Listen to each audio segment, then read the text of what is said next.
ਅਸੀਂ ਜਨਾਬ ਇਹ ਟਰੈਕਟਰ ਦੇ ਵਿੱਚ ਬੈਠੇ ਹਾਂ ਤੇ ਇਹ ਟਰੈਕਟਰ ਐਵੇਂ ਲੱਗਦਾ ਜਿਵੇਂ ਜਹਾਜ਼ ਹੈ ਅੰਦਰ ਵਾਲਾ ਸੀਨ ਹੈ। ਮੁਹੰਮਦ ਆਸਫ ਖਿਚੀ ਸਾਹਿਬ ਇਹ ਟਰੈਕਟਰ ਕਿਹੜਾ ਹੈ, ਇਹਦੇ ਬਾਰੇ ਜਿਹੜਾ ਅੰਦਰ ਕੈਬਨ ਹੈ ਇਹ ਕਿਹੜਾ VIP ਬਣਾ ਹੋਇਆ ਹੈ, ਇਹਦੇ ਬਾਰੇ ਥੋੜਾ ਜਿਹਾ ਨਾਜ਼ਰੀਨ ਨੂੰ ਦੱਸੋਗਾ। ਹਾਫਿਜ਼ ਸਾਹਿਬ ਇਹ ਟਰੈਕਟਰ ਹੈ ਟ੍ਰੇਡ ਇੰਪੈਕਸ ਐਗਰੋ ਦਾ ਐਗਰੀ ਮਾਸਟਰ 1104। ਅੱਛਾ 110 HP 4x4। ਹਾਂ ਇਹ ਗਾਲਬਨ 4 ਸਿਲੰਡਰ ਹੈ ਜਾਂ 6 ਸਿਲੰਡਰ ਹੈ, ਮੈਂ ਵਿੱਚ ਚੈੱਕ ਨਹੀਂ ਕੀਤਾ ਹਲੇ। ਅੱਛਾ ਤੇ ਉਸ ਤੋਂ ਬਾਅਦ ਜਨਾਬ ਇਹ AC ਕੈਬਨ ਹੈ ਇਹਦਾ। AC ਕੈਬਨ ਆ ਤਾਂ ਚੱਲਦਾ ਪਿਆ AC ਤੇ ਬਾਬਾ ਜੀ ਇਹ ਮਜ਼ੇ ਆ ਰਿਹਾ ਚੱਲਦਾ ਪਿਆ ਉਹ ਵੀ ਚੈੱਕ ਕਰਾ ਦਿਓ। ਹਾਂਜੀ ਆ AC ਵੀ ਫੁੱਲ ਟਾਈਟ ਹੈ, ਬੜਾ ਜ਼ਬਰਦਸਤ ਹੈ, ਫੁੱਲ ਚਲਾ ਕੇ 10 ਮਿੰਟ ਅੰਦਰ ਬਹਿ ਨਹੀਂ ਸਕਦੇ। ਨਹੀਂ ਬਹਿ ਸਕਦੇ, ਸਹੀ ਗੱਲ ਹੈ। ਇਸ ਤੋਂ ਬਾਅਦ ਅੰਦਰ ਫੈਨ ਵੀ ਦਿੱਤਾ ਹੋਇਆ ਹੈ, ਤੁਸੀਂ ਪੰਜ ਫੈਨ ਚਲਾਉਣਾ ਹੋਵੇ ਤਾਂ।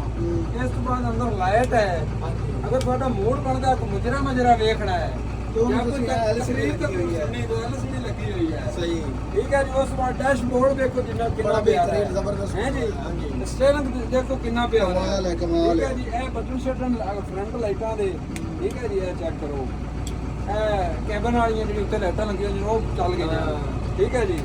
ਤੇ ਇਹ ਇੰਡੀਕੇਟਰ ਤੇ ਵਿਸਲ ਵਗੈਰਾ ਆ ਜਾਂਦਾ, ਪਾਰਕਿੰਗ, ਇਹ ਹੈਂਡ ਰੇਸ ਹੈ ਇਹਦੀ ਔਰ ਲਾਕ ਵਾਲੀ, ਠੀਕ ਹੈ ਨਾ। ਇਹ ਦਬਾ ਕੇ ਤੇ ਆਪਾਂ ਰੇਸ ਘਟਾ ਵਧਾ ਸਕਨੇ ਆ। ਸਹੀ ਬਸ। ਅੱਛਾ ਹੋਰ ਆ ਗੇਅਰ ਆ ਗਏ, ਇਹ ਮਲਟੀ ਸਪੀਡ ਗੇਅਰਾਂ ਵਿੱਚ ਹੈ, ਅੱਛਾ ਹਾਈ ਲੋ ਮੀਡੀਅਮ, ਸਹੀ। ਠੀਕ ਹੈ ਜੀ। ਇਹ ਕੀ ਸਭ ਹੈ ਕੀ ਹੈ? ਇਹ ਹੈ ਜਨਾਬ ਪਿੱਛੇ ਜਿਹੜਾ ਟਰਾਲਾ ਜਾਂ ਬੇਲਰ ਜਾਂ ਆਪਾਂ ਪਿੱਛੇ ਲੇਜ਼ਰ ਵਗੈਰਾ ਪਾਣੇ ਉਹ ਪਾਵਰ ਸੰਭਲੀ ਦੇ ਸਹੀ ਸਹੀ ਸਹੀ ਸਹੀ ਜੀ।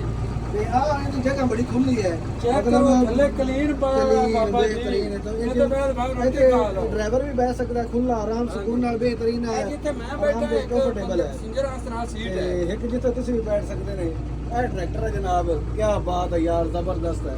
ਅਗਰ ਵੱਡੇ ਕਿਸਾਨ ਜਿਹੜਾ ਕਿਉਂਕਿ ਵੱਡੇ ਕਿਸਾਨ ਹਨ ਆਪ ਸਾਹਿਬ ਇਹ ਵੀ ਚੈੱਕ ਕਰਿਆ ਹੈ।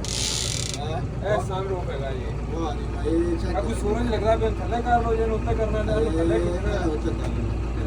ਕਮਾਲ ਹੋ ਗਿਆ ਵੀ ਇਹ ਟਰੈਕਟਰ ਤਾਂ ਨਹੀਂ ਹੈ ਜਿਵੇਂ ਨਾ ਜਹਾਜ਼ ਹੈ, ਜਹਾਜ਼।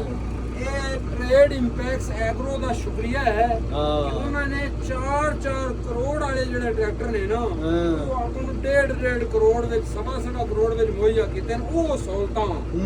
ਅਗਰ ਇਹ ਸਾਰੀਆਂ ਸਹੂਲਤਾਂ ਅਗਰ ਆਪਾਂ ਕਿਸੇ ਹੋਰ ਟਰੈਕਟਰ ਵਿੱਚ ਲਈਆ ਤੇ ਇਹ ਟਰੈਕਟਰ 3.5 ਕਰੋੜ 4 ਕਰੋੜ ਦਾ ਟਰੈਕਟਰ ਹੈ। ਸਹੀ ਗੱਲ ਹੈ। 110 HP 140 HP ਨਹੀਂ ਵੀ ਕਮਾਲ ਨੇ।